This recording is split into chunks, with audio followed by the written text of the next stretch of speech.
joined by Mike Tierney, our VP of Operations and Product Management, and Matt Farr, one of our Senior Sales Engineers. We'll be going through an overview of Spector 360 Recon, one of the latest technologies brought to you by SpectorSoft. And with that, I'll hand it over to Mike and Matt. Thanks, Ezra. Good afternoon, everybody, and thank you for taking a few minutes out of what I'm sure are very busy days to join us. We're trying to keep this fast-paced and cover the information as quickly as we can and get you guys back to what you need to do. But we did want to talk to you a little bit about Recon, kind of a little bit about why we built it, some of the reasons behind that, how the product's different from the flagship Spector 360 product, which you're familiar with, and how they can be and how it works together with it. We'll talk a little bit about some of the ways that it's being deployed already, and we're going to give you a quick demo for those of you that have not seen it in action yet. So with that said, Matt, if you want to click forward, why did we build Recon? So it was built really as a result of input and requests and a lot of conversations with our customers. And one of the things that we found, and it started with our investigation customers, that we frequently heard people say some formulation of, I wish I could see what happened before I installed your software. One of the most common use cases for our software, when I refer to investigation customers, I mean folks that are using Spector 360 to do employee investigations. And it was a recurring theme that it's great for that moment you install it and start using it going forward, but if only we could see what led up to the reason why I wanted to start investigating this person, that would be very powerful.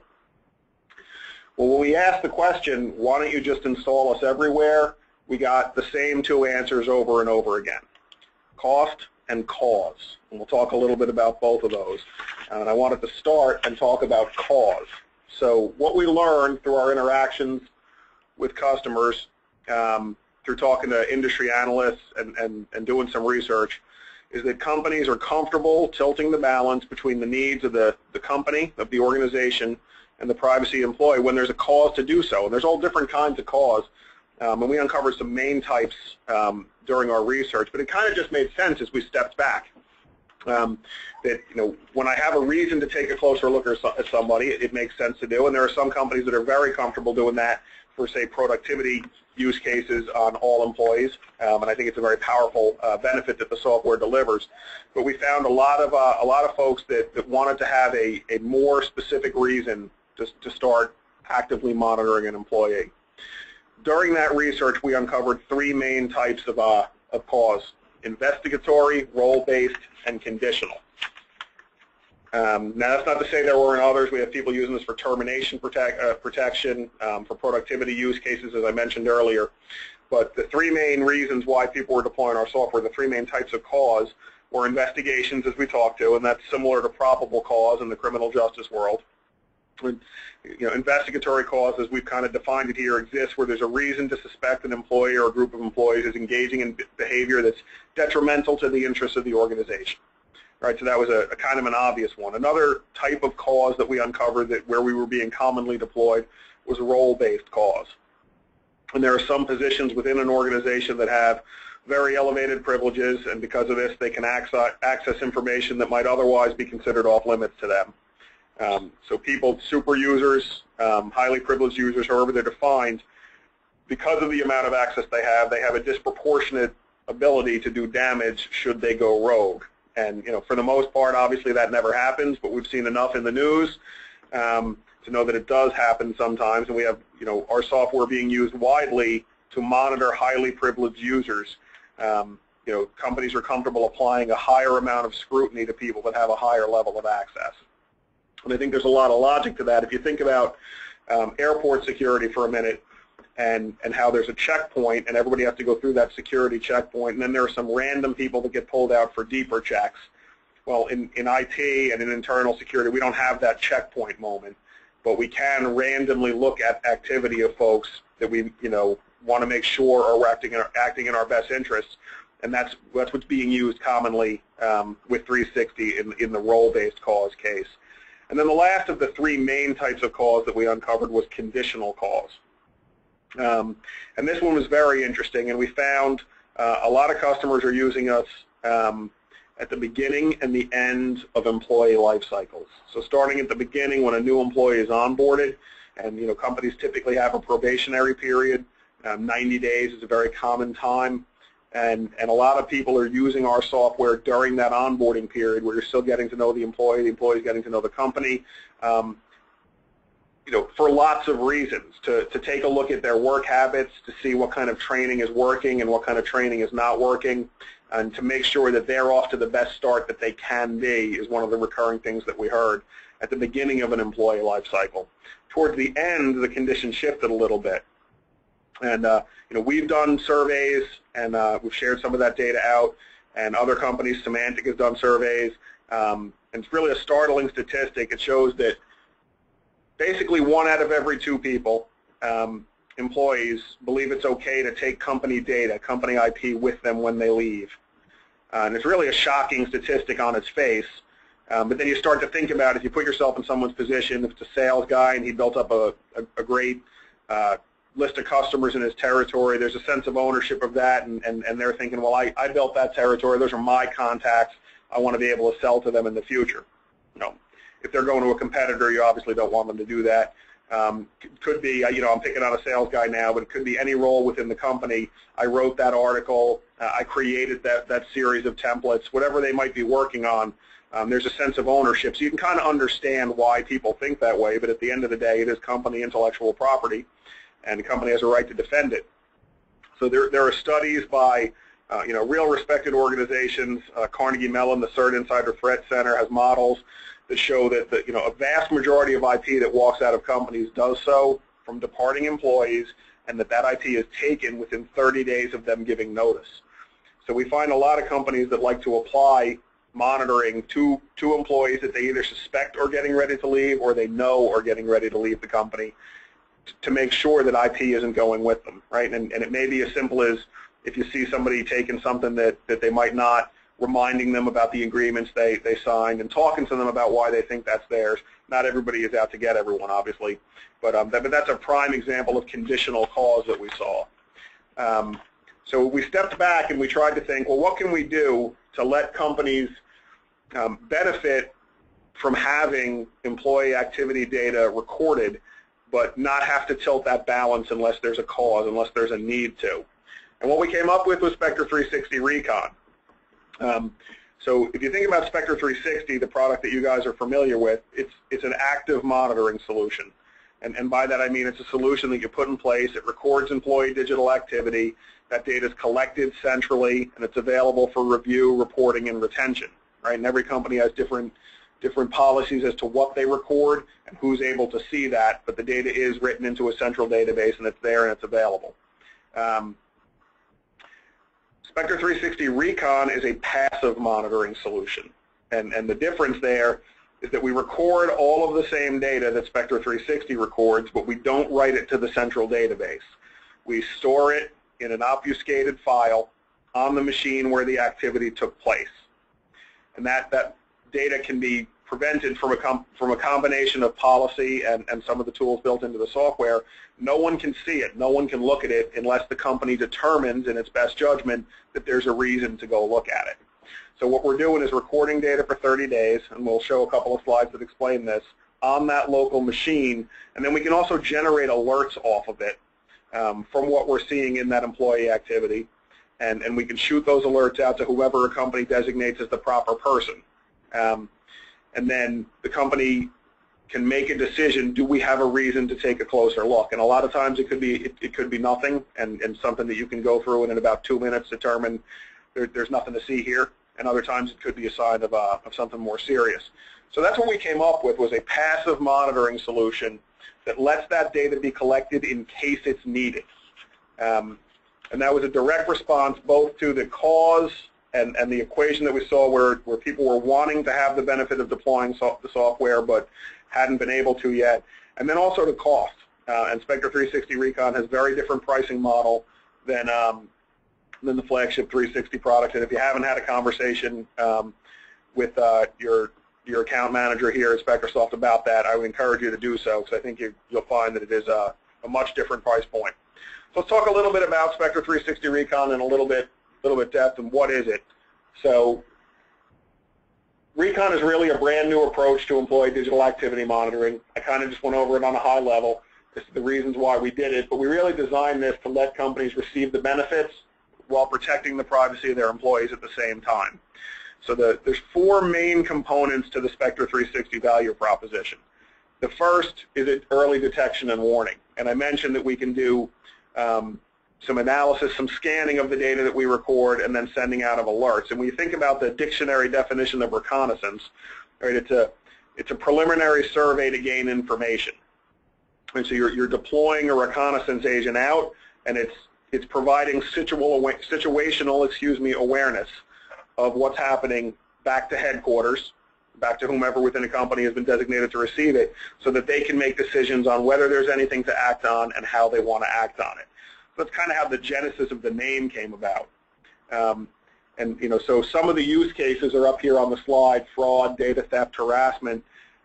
These are the types of things that are difficult to necessarily detect. If you think about the definition of an insider threat, right, it's somebody with authorized access using it in an unauthorized way, and it's difficult for a lot of solutions to deal with that because they're designed to defend against the perimeter, which is completely necessary, or to prevent access. But when you've handed somebody access to something and they choose to use that in a way that's not in the company's best interest, it's harder to pick up. But there are clues that can be found in the online and communications fabrics of a company. And fraud is an example that I like to use, and we shipped with about 300 keywords that are known indicators of potentially fraudulent activity. And the way I explain this to folks is that I married into a family of accountants. My wife's an accountant. Both her brothers are accountants. She's got an uncle that's an accountant. And one of the first things I learned is that there are no such things as gray areas in accounting. I would try to explain when asked where did you spend all that money that it was a gray area. That never worked. So if you have folks say in accounting using phrases like "it's a gray area," "cover up," "we'll book it in another quarter," or "we'll deal with it later in another quarter," those are indicators, and if you see enough of them, it may let you know that something's going on that you need to take a look at. Now, those types of alerts that we can pull out of the data, or something that might make sense to send to somebody depending on the company size, in the office of the CFO, for example, whoever's charged with the fiscal security of the company, as opposed to, maybe you're worried about protecting against litigation and you want to make sure that you don't have any hostile work environment type claims, so you can monitor online communications for inappropriate language or harassing language, and those types of alerts may be going off to HR as an example. And then HR can determine if what they're seeing is cause to go in and look deeper.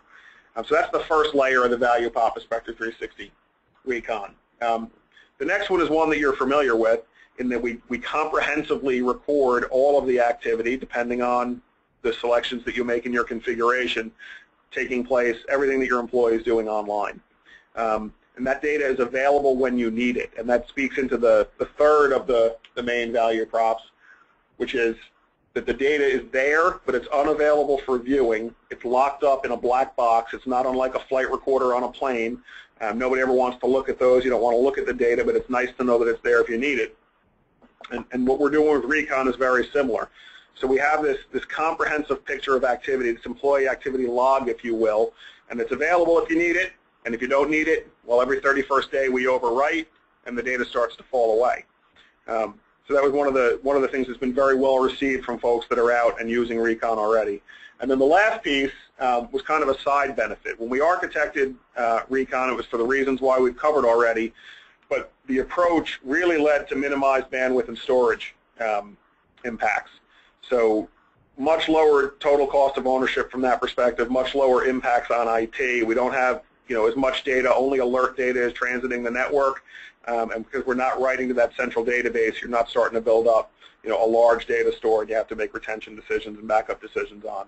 So between the gold and then some of the side benefits we came up with Spector 360 Recon. It's been very well received, and it works very closely with Spector 360, and that's one of the most interesting things about the value prop. So on a high level, what we're referring to as detail mode up here on the slide and active monitoring is Spector 360 as you know it. So we record all of the activity data, that you're familiar with and you know that we're capable of reporting, and then we write that activity data to the SQL database that's stored on-premise. It's a highly secure custom implementation. And then from that data, we can generate activity alerts and keyword alerts that go to the designated folks within your organization, and they can go ahead and review and analyze what's going on. And they can also do that through reporting and the other means that you guys would use to access your 360 data.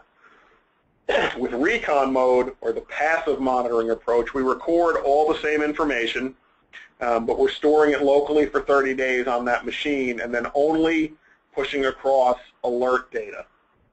And we're going to be expanding out what we push across in terms of additional alerting capabilities of Recon as we go.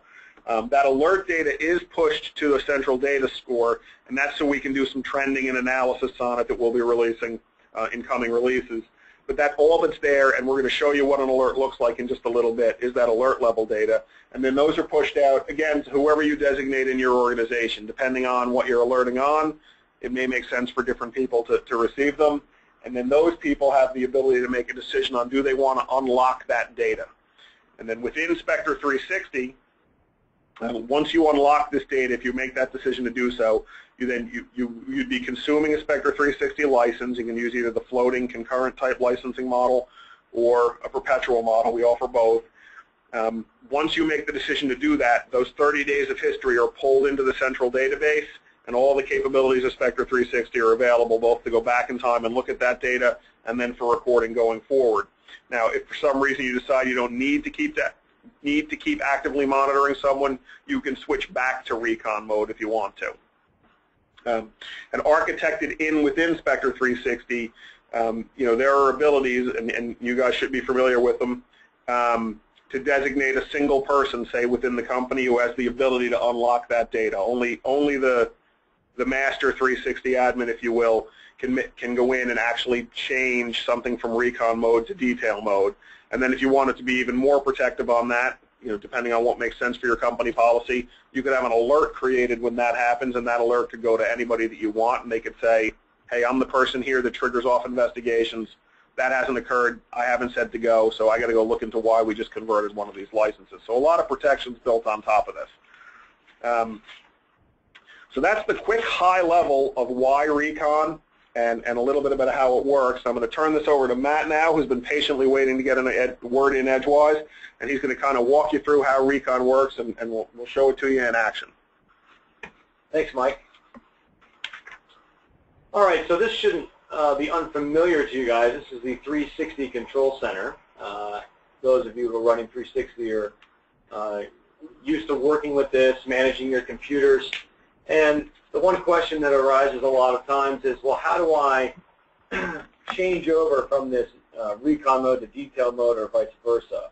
And it's really, obviously, around your processes there. You'll make a determination, right, Mike, on when is the appropriate time to actually technically go in and switch the licensing mode over so that you're gathering up this data. The actual action to do so is done through modifying the recorder for that particular computer. So here is my dialog box for modifying the properties of the recorder on that particular computer. And you can see down at the bottom you have a recording mode now that allows you to switch from the Recon mode to the detail mode. So simply making that change, waiting for the update to take place on the recorder. As you guys know, you can update the recorder automatically or on a schedule. That will take effect and either start collecting the data off the machine and bringing it back to the SQL database, or the opposite, which would be to hold it there locally in Recon mode. So it's fairly straightforward as far as switching the modes back from the Recon to detail or the opposite. Once we go Recon mode, you'll notice that in the recording mode column, you'll see it'll differentiate between the detail mode and which machines are, in fact, running in Recon mode. Then you're going to take a look at your alerts. Under the event alerts, we're all used to the alerts that we've seen with 360 in the past, but here we're going to see a new option here to manage Recon alerts. And within here we see essentially keyword profiles that we can set up. We call them Recon profiles. They're groups of keywords that Recon is going to monitor for and issue notification, either through a pop-up on the desktop to a user or an email to you, the administrator, or anyone within your organization that would be considered a recipient or an operator. Yeah, and that's an interesting point, Matt. I just want to stop on that for a second. So the great screen up here, traditionally 360 has provided alerts back to the administrators and the operators that deploy and operate the product. What we added in with Spector 360 Recon is this ability to pop up a warning message on a user's desktop. So the rationale behind that is a lot of times behavior that may necessarily not align with the company's policies or goals is not doesn't occur maliciously, but it occurs either through ignorance or it's a slip in judgment, and people might not necessarily even be aware that what they've done is not in line with the company expectations and company policies. So the ability to if I use a really simple example, if a company decides that there are just certain words that they don't want used in communication amongst coworkers, and one of those gets put into an email and sent out, well, if you have a pop-up that pops up on their screen that says, you may have just violated your company's acceptable use policy, click here to see how, and when you click on that, it pops up and it basically shows an email that was just sent with a word that the company has determined is not cool to be used. Well, it's a very, very powerful as-you-go learning tool for employees, and we wanted to introduce that, and we'll be working with that technology going forward to make that even more effective and more powerful. But the idea is to start to introduce the ability to do some on-the-fly education and behavior correction where necessary. So, thanks, Matt. Yep. So we're going to go ahead and we're going to create these Recon profiles. We give you a Recon built-in profile that actually, right out of the box, has some very useful policy keywords in place. You also can create your own by simply adding a new profile. I made a modification. I added a profile here that pertains to a project.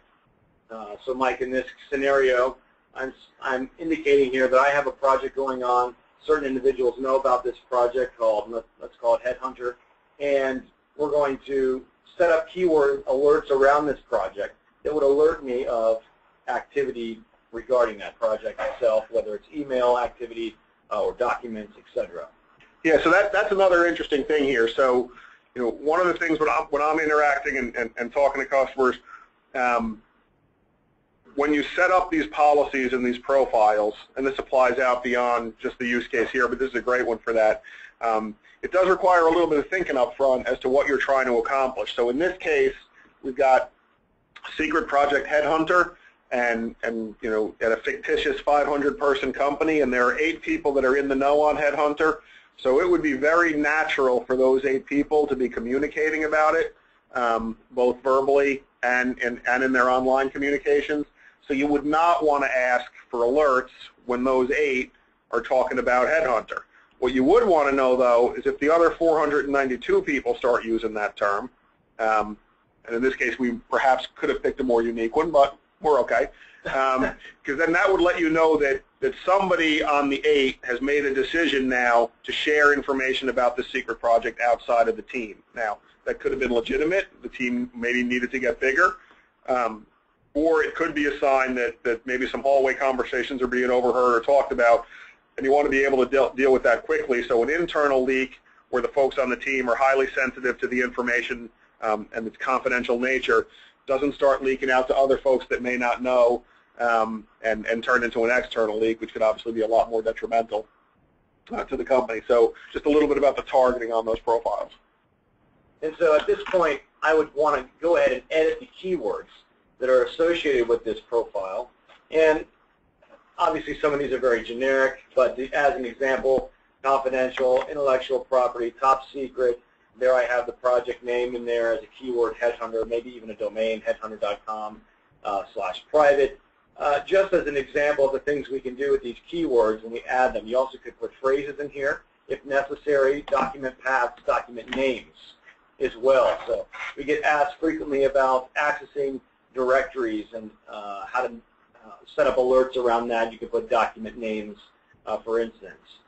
So once we establish this and we go ahead and add our either keyword groups that we've built, such as this fraudulent group of keywords or our own specific keywords, then we are essentially putting Recon into action.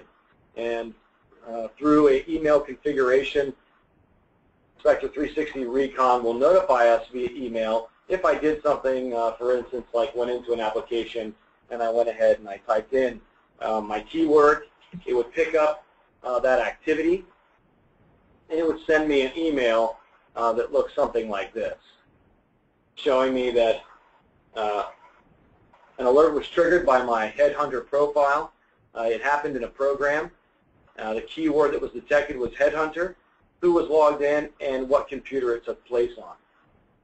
So this shows us in detail, what happened, but it also maintains that privacy by not, doesn't show us exactly what happened in the case of an email. It wouldn't show us the email content, but it would show us that an email was sent, triggered one of the keywords within our profile.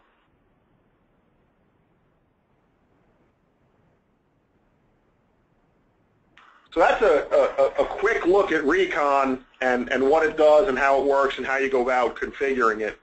And for the folks on the phone that haven't been able to test it yet or not using it, some of the things that we're seeing out in the field that people are using Recon for, what Matt just showed is a prime example. And people are using that alerting capability to give them greater awareness of what's happening in that online communications fabric of the company. For use cases like fraud detection that we talked about earlier, for IP protection, like we just looked at here, for confidential information, making sure that it's not circulating. So it has that alerting flavor to it. And then we also see it in a lot of places being installed as an insurance policy. And the fact that we're logging this data and that it's available is very valuable. We talked a little bit earlier about employees that are exiting the company, or even ex-employees that have left already. And how common it is for folks to take IP with them. There's a lot of times when you might want to see everything that led up to an exit, especially if that exit was abrupt. So that's one of the things that we're seeing quite often. We're seeing it used to support investigations. We kind of talked about the investigatory cause at the beginning of this, but it gets back to that original genesis of the idea was, I wish I could see the history before I had to go ahead and start applying the full power of the technology. And so we're seeing some of that, and even bleeding into that is the concepts, within deterrence of certainty versus severity of punishment. And there's a lot of studies, and they're available out on the internet. And the Sentencing Project has some great research on this. But the certainty of being caught has a much greater deterrent effect than the perceived severity of the punishment if someone gets caught. So if you think about, if you have an employee base and they know that their activities are logged and they're there in case they're needed, people that may have it in mind to do something, out of the best interests are going to know that there's a certainty their actions are going to be caught. So it has a very powerful deterrent factor. So that's some of the uses that we're seeing as well in there. I promised at the beginning we were going to try to keep this brief. I think we have one more slide. It's up here. The good news, as you've seen from Matt's demo, that is if you have Spector 360 version 8 installed, you have Recon installed, and you have the ability to go see how it works. We want to help folks that haven't been able to get to it get started. We're very pleased and proud of this technology and how it's been received. So we're offering everybody 5 free Recon licenses, good for the length of your maintenance agreement with us, to help you get started. And all you need to do is take advantage of that, is reach out to your account manager and let them know that you want them, and we'll get them to you. And we're happy to do it. And with that said, that's the content of what we had for you today.